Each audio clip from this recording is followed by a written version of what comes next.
creen ustedes que Movimiento Ciudadano podría conformarse como la nueva ultraderecha mexicana?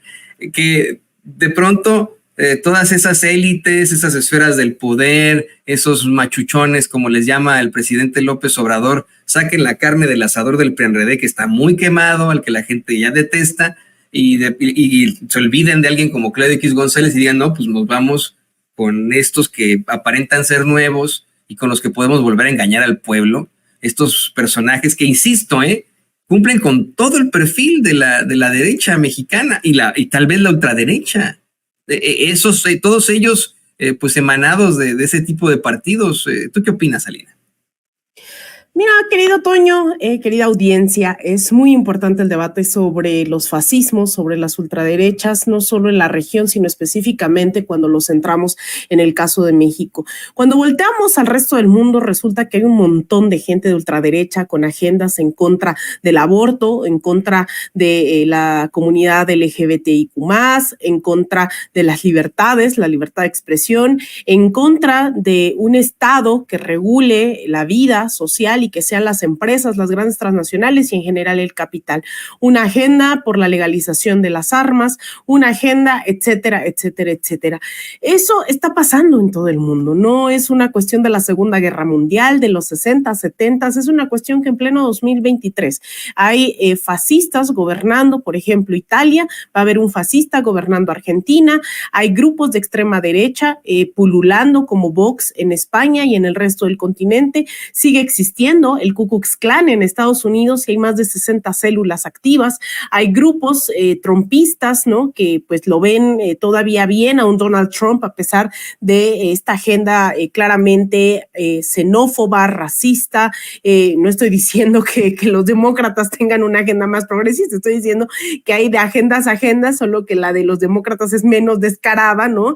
Contrario a un Donald Trump que abiertamente esa es su apuesta, ¿no? Los otros se dedican a deportar masivamente, se dedican a no hacernos caso, a jugar con los derechos laborales, pero bueno, Donald Trump lo hace explícito. Aún así, en México ya hay esos gérmenes y esos gérmenes se vienen visibilizando desde hace mucho tiempo, no son nuevos, no estamos hablando de las últimas 2 semanas, hay gente abiertamente con discursos de odio como Lili Téllez, como Kenia López Rabadán, como Mariana Gómez del Campo,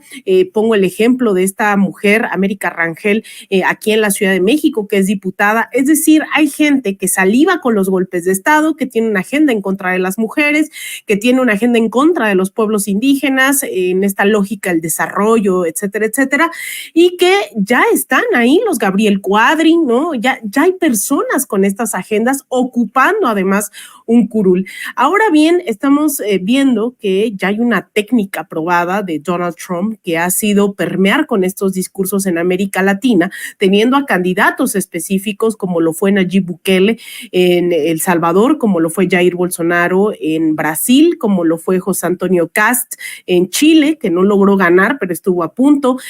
como lo fue Milei. Recordemos, Donald Trump fue uno de los primeros en felicitar a Javier Milei junto con Jair Bolsonaro, y ahora están impulsando a un pelagatos que pues definitivamente hoy no preocuparía absolutamente a nadie, como Eduardo Verástegui. Sin embargo, tampoco preocupaba a Milei, tampoco preocupaba a Bolsonaro, tampoco preocupaba. Entonces, ¿a qué nos tenemos que enfrentar? A una ciudadanía plenamente informada que logre convencer a quienes todavía no están convencidos, o incluso esos sectores abiertamente de un sector evangélico, de un sector más desde esas iglesias reaccionarias, ¿no? Porque no es lo mismo la religión, la fe, que estas iglesias y lo que hacen con aprovechándose de la fe de otros,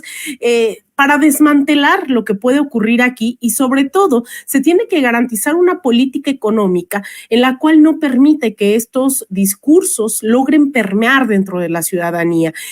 Hoy Argentina es un desastre totalmente que, ojo, no lo provocó el kirchnerismo, lo provocó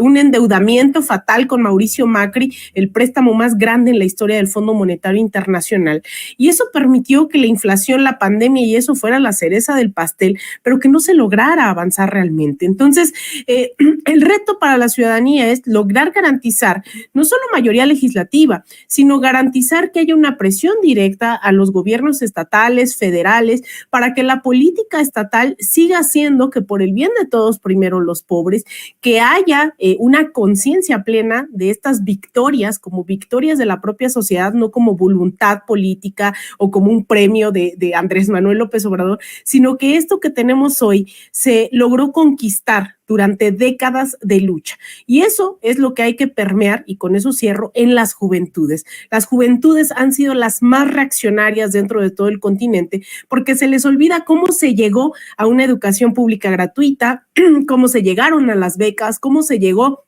a un sistema sanitario decente, cómo se llegó a todo esto. Entonces hay que hacer una gran labor de conciencia histórica dentro de la población para que no crean que al rato nada más estamos mejor y con un mayor ingreso dentro de nuestras familias porque le echamos un montón de ganas y vendimos gelatinas, sino que fue producto de un proceso histórico que nos permitió conquistar esto, el salario mínimo, el aumento de más del 100% del salario mínimo, todo eso son conquistas de la sociedad. Y si no logramos hacer conciencia histórica en las juventudes, ahí sí no tendremos garantizado y podrá venir Movimiento Ciudadano, Eduardo Verástegui, Lili Téllez y toda esta gente con la mano en la cintura a disputar solo desde el discurso que otro mundo es mucho mejor que el que tenemos ahora.